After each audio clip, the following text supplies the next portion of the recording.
G'day guys, got this GPX, what is it? It's 4500. It's come in for repair and it's been elsewhere to be repaired, and the fellow said that it came back worse than what it was.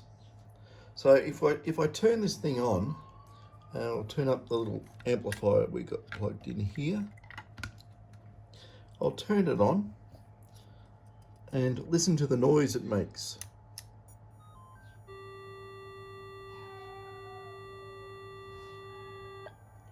And turns off. Okay. The other interesting thing, it's had a mylar strip replaced on it, the power one. I can see that, but the other interesting thing is that, if I can undo it all, I'll just disconnect the mylars and so forth. Oh yeah, okay. Okay, I know what they've done. Maybe just a bit more of a look at this. This is the old type. See this business here with the plastic, well, it is a socket of some sort, and it has pins on the board. I'll just zoom this in a bit. The only trouble with zooming this in is that where I've got this little tripod stuck here, I can't move it in the center because it'll fall off the bench, but maybe if I do that. Okay, so maybe it's going to look a little bit cockeyed from now on. But you can see the pins here, and on this end it has a socket which is same as on the new one. So we've got a bit of a hybrid there. You've got the socket there and you've got the pins there. So this is an older detector, which is actually one of the better ones. But anyway, there's reasons for that. And flip it over very carefully, and you can see that all those pins have been, well, they've taken off the pins and they put the socket there, so they had to redo the soldering connections there. Is that the problem? I don't know. What else we got here? I can see there's a bit of new paint over the there's like a surface mount component there of some sort. And look at this one here. That thing on an angle. Now, the only reason that is done is if this printed circuit board track has been damaged and it just pushed it over to where it normally goes. But that's meant to be straight, not meant to be on an angle like that. This is factory stuff I'm pointing out now. You can tell by the white paint, and you can see that it has some new white paint over it in various areas there. I think there. These are the capacitors that were replaced. There's a run of these that went out the door and they had the wrong capacitors, and not all of them got retrieved as far as I know. Here, these ones here, look, 1, 2, 3, 4, 5. That's in the filters, I think, along there. I think they're 18 nanofarad, or meant to be 18 nanofarad. I don't know what they put in there. So if you ever want to check on your own detector, you can pop one of these off, measure it on a capacitance meter, and just make sure it's 18 nanofarads. So yeah, you can see the paint there. It's been repainted over. That's not the only thing. There was something else. Yes, there was. We'll turn him over. So I don't know when, how, or why things were done on this. Now, if we have a look at the power output stage here, there's 5 and 15 volt drivers for the transmit. That one there's been replaced. So obviously it's popped that at one stage. A couple of tabs soldered here. That's ground, so you can connect up a wire there, put your oscilloscope probe on it, and then poke around through the white paint to anything else you want. But anyway, I'll stick this back down, I'll power it up again. And I might have to actually, how am I going to do this? I'm going to have to show you the waveform from the transmitter on this. I'll plug it back in, the Minelabs circuit board strips, apply some power, and we need a coil, so I'll stick the coil in. Coil's connected. Okay, so that's all configured to work. What I've got to do now is very gently take this out of the holder. God, I said gently. Okay, now have a look on the oscilloscope. What I've done, this makes it very simple, right? You can see in the drawer here, it's plastic, right? So all I've done is I've made a loop on the grounding clip lead on that oscilloscope probe to the tip, and it acts as a pickup loop. And I've just got that sitting under the coil. It could be closer than that, doesn't really matter. But the first thing you do is you get that, set it up like so, got the detector on, put the oscilloscope on, and what we'll do, we'll turn the power on and have a look at the waveform. I mean, what the hell is that? It's not lined up properly, but yeah, it's making all sorts of, the detector's making squeaking sounds. Here we go. That's more like it. Now, can you notice something? Let's make sure what mode I've got this in. It's in special, which is basically normal timing. But have a look at the waveforms there. You can see, I need something to poke. These are the short pulses here, and it's a long pulse here, and they're staircased here. So there's a fault in the transmitter stage. Also, the biggest giveaway for this too, if you've got no flyback voltage spikes. Normally you'll have flyback voltage spikes on top of these turn on and the turn off points here.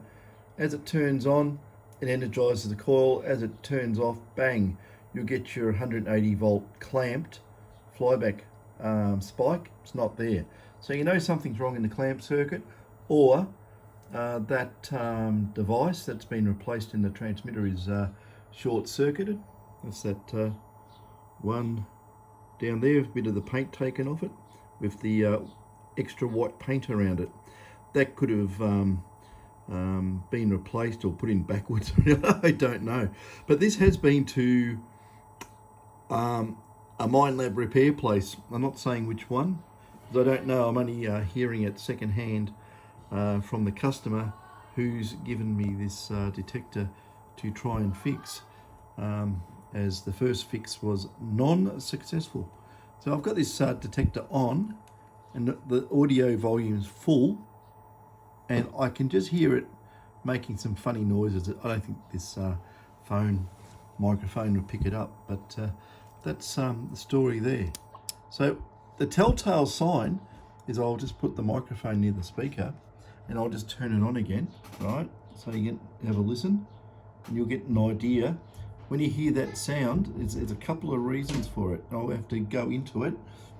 So that long, low tone. Okay, and now it's making high pitch squeals at about 15 kilohertz or something out the audio. But it's very hard to hear. So, yep, blip. Okay. When you have that happen, what it can be, right?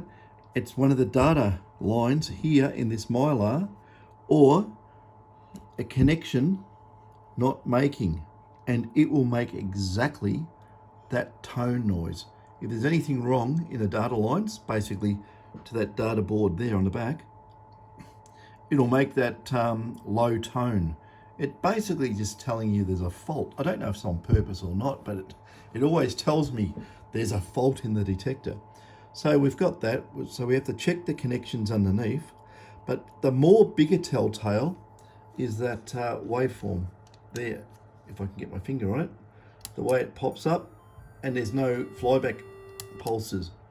Now what that will indicate, it'll indicate, I'll poke with my finger anyway, here we go.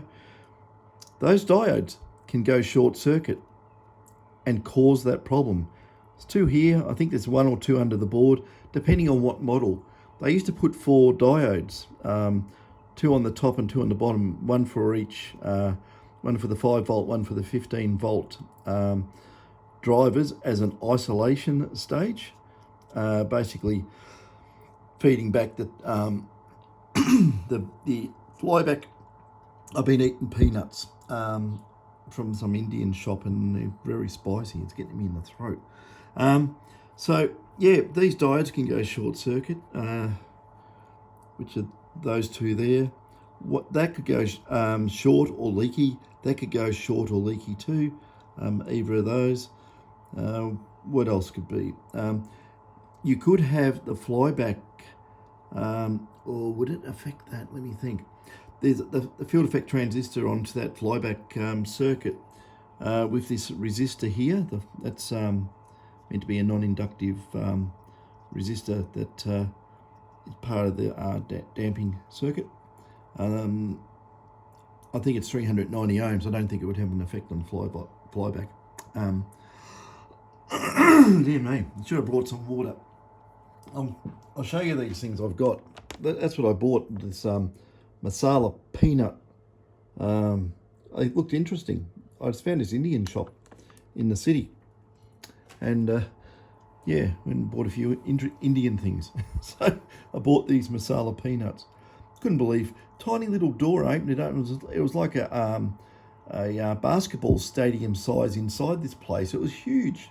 So quite interesting.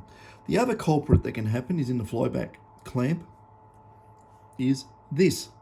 This one here, this little P channel 200 volt rated, 3 amp, 4 amp, 5 amp, whatever it is. I upgrade those when I change them. I don't put the 200 volt one back in there. I put a 240 volt 5 amp device in there, and I've never had one come back when I've done that. But that part there is a common failure, and what can take that out, that part there, is leaving the detector on and wiggling the coil connector, making and breaking, making very high voltage transients. It can get past the clamping circuit. The clamping circuit, I would classify it as a bit rubbery. Very, very fast transients are not going to be shut down, depending how this resistive network and this big electrolytic next to it tries to stabilize the voltage. It's like you make a power supply, you see ripple, when you say, oh, I'll get rid of the ripple, I'll put some capacitors across that line, and you look at it on the oscilloscope and you go, well, I've probably gone from 50 millivolts a ripple down to 10. How come I still got 10? And you put more capacitance there, it doesn't change anything. Same sort of thing. So very fast transients can get through a little bit. You got to look at it like lightning. So there is a way of curing that from ever happening, but that means putting a polyester capacitor on the other side of the board, which I have done. Some of these detectors just seem problematic in taking out that MOSFET there. There. I'm pointing at the phone screen like an idiot. So, that's just one of the things it can be. It's either that. It also could be the drive to this too, which is there's a P and N channel bipolar transistor set here, and that goes through, and that goes into those devices there, and it's just a basic feedback loop that stabilizes the voltage on that big capacitor there, and across that device at about 185 volts, give or take, depends. Tolerance to resistors and stuff like that, it can be 170, can be 160 even, could be 190, but you got to remember that MOSFET there is only rated to 200 volt drain to source breakdown. and it's getting very, very close to the margin. The reason probably was that when these detectors were made, those devices were state of the art for P-channel MOSFETs. It was very, very difficult to get high voltage, a decent current rated P-channel MOSFETs. There was tons and tons of N-channel stuff out there, but P-channel, you know, it was very, very difficult. It was 100 volt rated for so long, and obviously these popped up. They were 200 volt rated, so in they went. And you got to remember too that the transmitters in these detectors switch negative, and when they switch negative, right, the opposite polarity of the flyback pulse is positive, right? So that's why you got to use a P-channel FET in here. If it's the other way around, you could swap it around.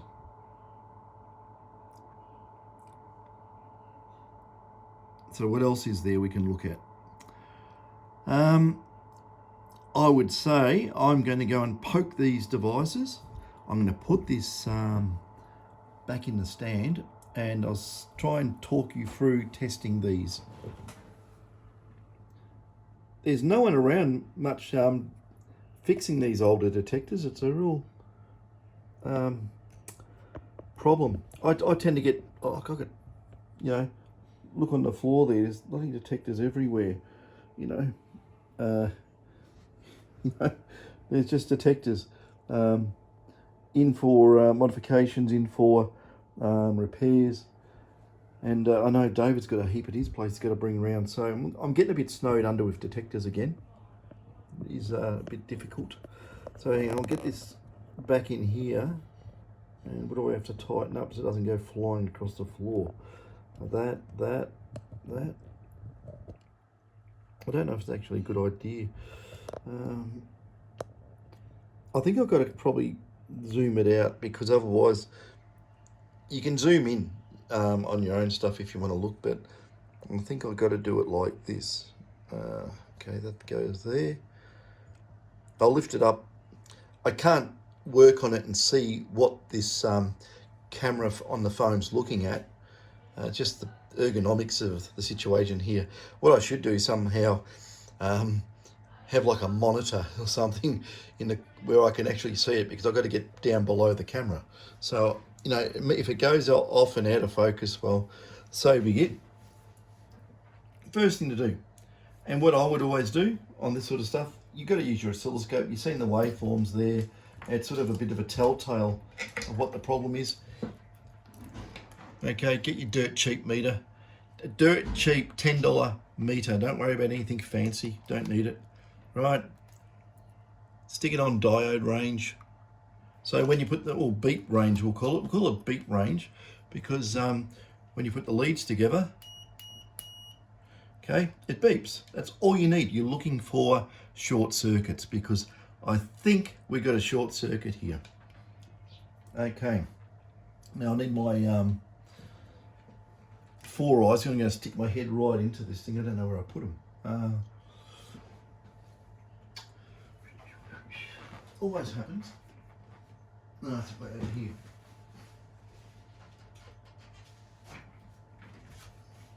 I use these engineering glasses. When you get these too, that's a bit of sheep's wool. I stuck it around because what it does, the plastic, if it sits on your head for a long time, starts giving you zits on your head. So I put the lamb's wool on it, doesn't do it anymore. So it's something in the plastic leaching out and affecting, you know, annoying the skin underneath. So be wary of using plastic things on your head. Okay, so I don't know if I can, I don't really need to look at the meter, I can hear it. So we'll stick the meter there.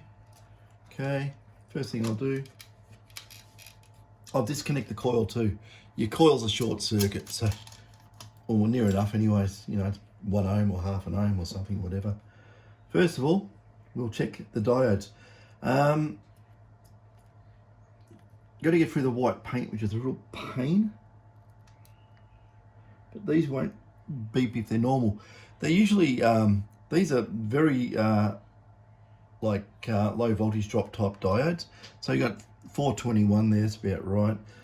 And the other one should be about the same.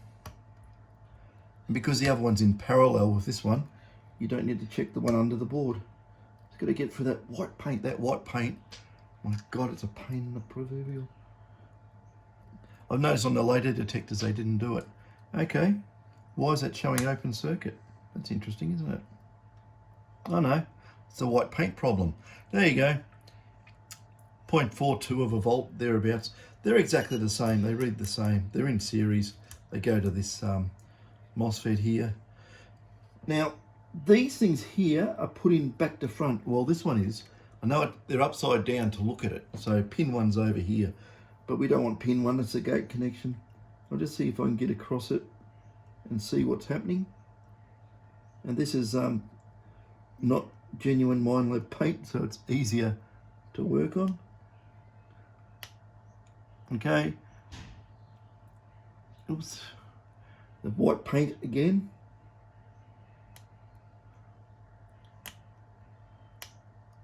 There we go. 472. I'm reading the body diode of the MOSFET.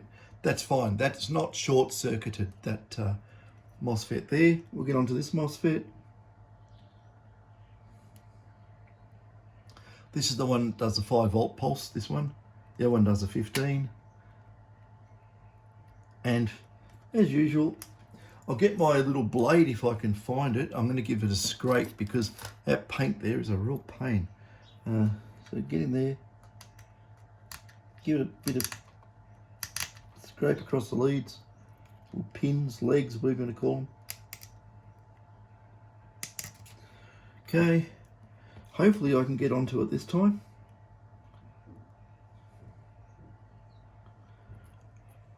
Okay, try to look at millimeter. I know I've got a short in the circuit somewhere, but I think I've got the paint problem. I don't think I've bitten it hard enough here.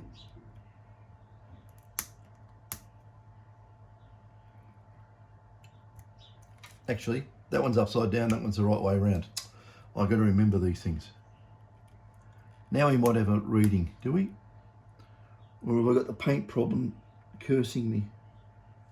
No, I didn't think I got the paint on this side.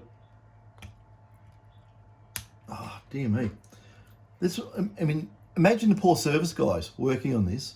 You know, this blasted paint. Oh, I see some shiny metal now. Okay, try it again.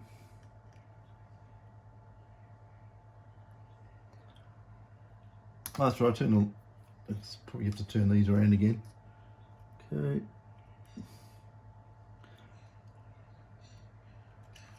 Has this one gone open circuit?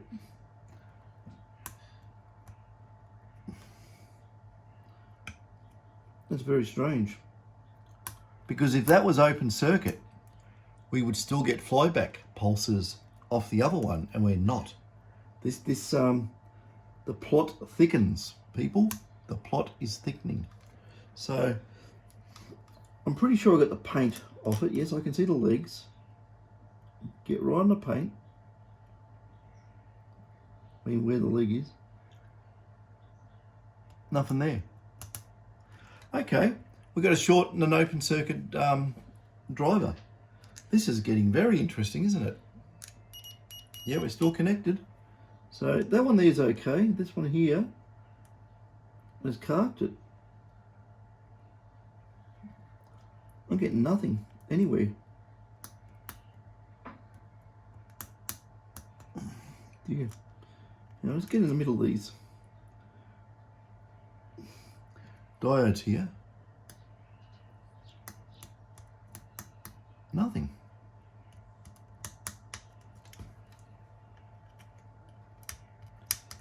Come on. Clean up all the legs on it. Okay.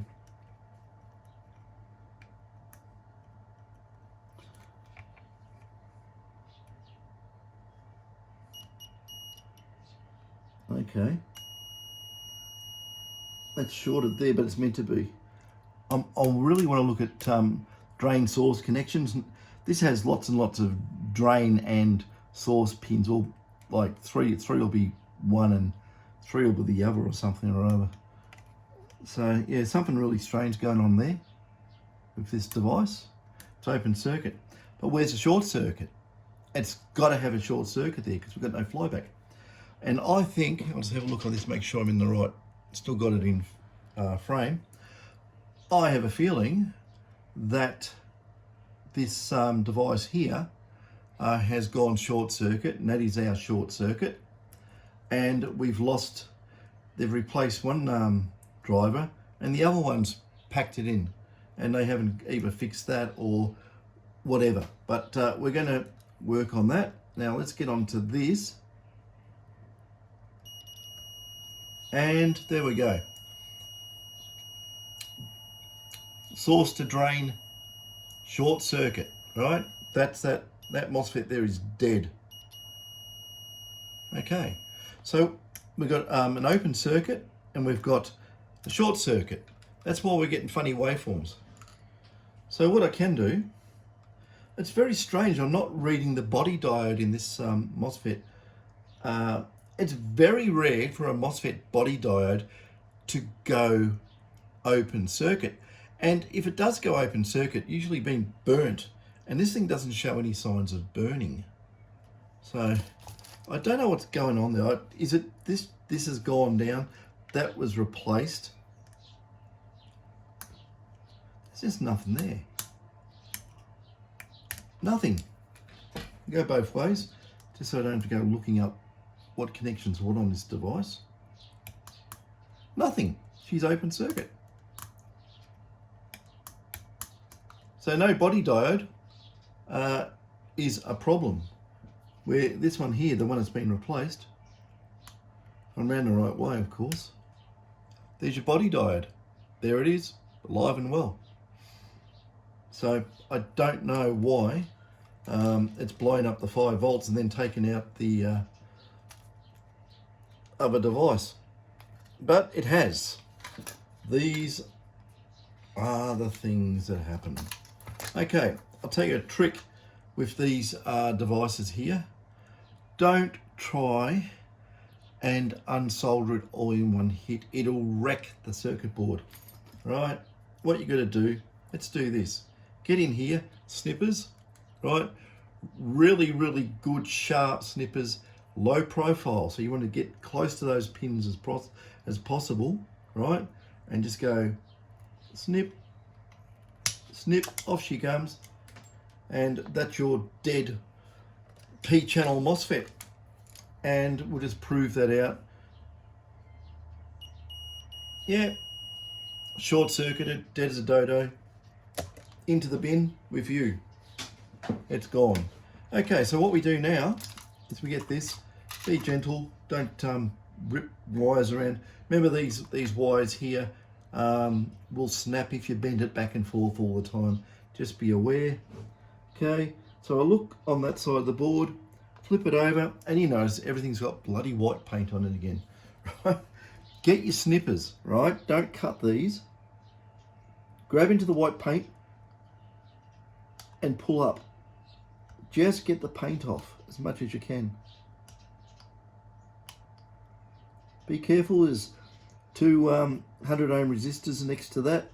Don't break them off or put these on it and do anything. Anyway, the way to do this, see normally I'll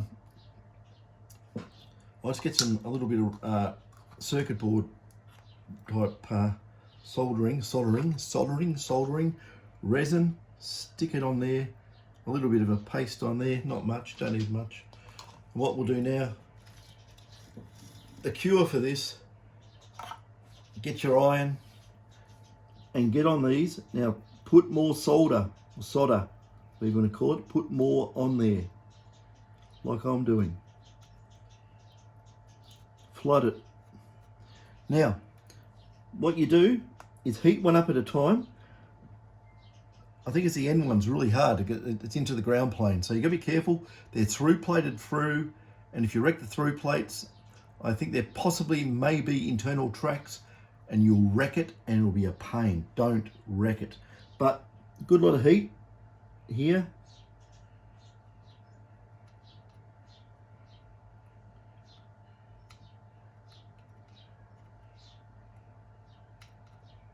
Like I say, it takes a lot of heat. And when it starts wiggling, push it through the board a little bit, not too hard. You'll bust the through plate. That's gone through the board, and I'll show you what you do on the other side. The middle one's easy. It's just got a couple of tracks on it. Yeah, it's down. And the gate connection here, very easy to do. And it's also down. This one on the end is a pain, but we got it. Okay, now what I'm going to do, same thing again. Get some solder.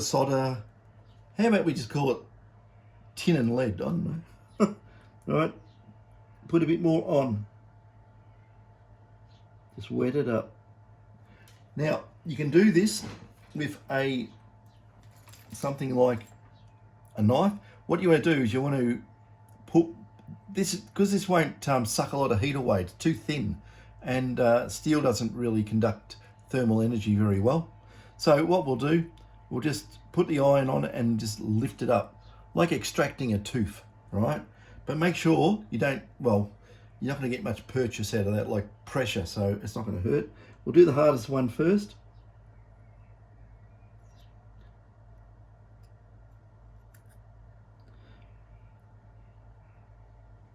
Oh, I've already got it. It's on the end of the iron there, if you can see that. I don't know if you can, but that's the first, that's a hard one. Now the other ones are easy. So that's the middle one, out you come, over there, and the gate one, or the remains of it. Got it. Now that was very easy, there was no stress on anything. Now we flip him over again.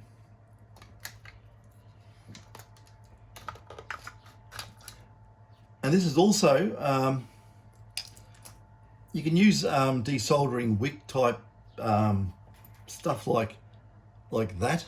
You can see that stuff. It's not really good for doing this. Get a sucker, get a solder sucker, Teflon tip, cut a notch in the tip like I've done. It allows the iron to get in there, keep it hot, and then, you can, it's all in the wrist action. There's an advertisement, all for the Americans, advertisement, right? Whatever, an ad. And it used to say it was all in the wrist action. But anyway, it was for battling tops, actually, I remember. Jesus Christ. Okay, we heat this up. I'm doing the inner one first because I'll get some heat into the circuit board to just warm things up a bit for that really hard one to do. The last one's hard. Put that down, do that, and it's had no effect. Needs more heat. There we go. I made a hole. So that's the hole for the new device. Okay, middle one should be easy. No, solder fell back down, I saw that. There you go, you've got a hole there. This one here, because it goes through the ground plane, it's going to act as a big heat sink. It's really hard to undo, but I will do that.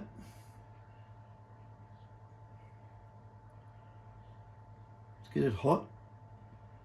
It'll suck the heat out of the iron, but as long as it's got a bit of movement there on that tin lead stuff, it'll come out. Hope. Fingers crossed. Okay, didn't. Trick to this sometimes is put more solder or whatever you want to call it on there. For some reason it helps. I think some of these boards have been done with non-lead solder. It makes it hard. Oh, look at that, I've got it in one hit. Okay, I just make sure that I've got it on both sides of the board. Haven't damaged the through plates, they look beautiful. So I'll flip that around again that way. And up here, I have, look at that, I'm touching the legs of a FET. Oh, danger. I don't know if you can see that. That's a 240 volt rated FET. It's a God, I can't even see the number. No, it's not. Damn it. It's an IRF 9630.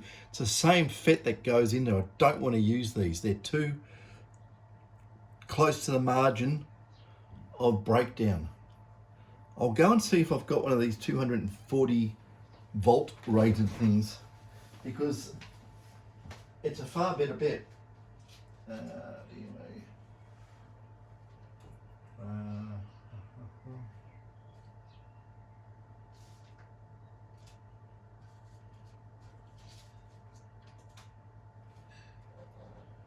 Please, please, please. What's that?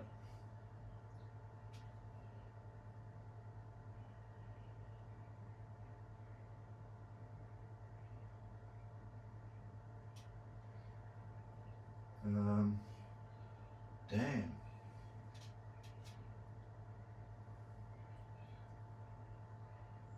I've got to have some here somewhere.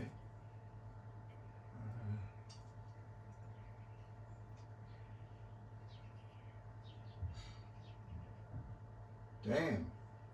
Oh no. Well, I'm looking.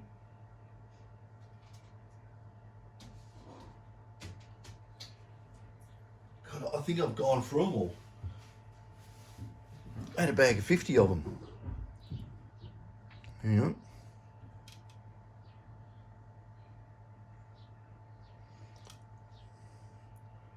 That's that means I'm gonna have to do the modification under the board as well. I've got this other device here. What's that? I don't know what that is. Bloody hell. Okay, we're out of luck. I'm gonna have to stick the 96 or 200 volt rated one in. But what I'll do, I'll put a protection polyester type capacitor under the board, and I don't know where I'll put those, somewhere around. Every time I have a clean up in here, I've had a clean up, look how messy it is. As soon as I do start doing detectors and fixing stuff, it just turns into a complete mess. Anyway, we'll get our device and we'll stick it in where I've remove the other one. Now, when you put these upside down, just push one way, push one the other, stops it falling out. I don't like the way that connector's done either. It's freaking bloody messy. Anyway, on here, I'm doing the one with the ground plane. It really is hard to solder, whatever. Very hard to stick. How's that? Stick it in there. Okay, that should be better. There it goes. Get around there. Let it flow. Gate one always goes easy. Let's have a look on the other side of the board. Just make sure it's come up the legs, even though it's three plated. You know, if you did damage the through plates, it might be you have to solder both sides of the board.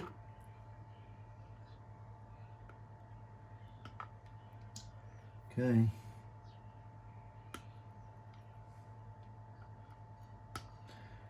We'll just turn it on with that device in there, because I'm in a bit of one twist. That's got a few twists in it, but I'm in a bit of disbelief that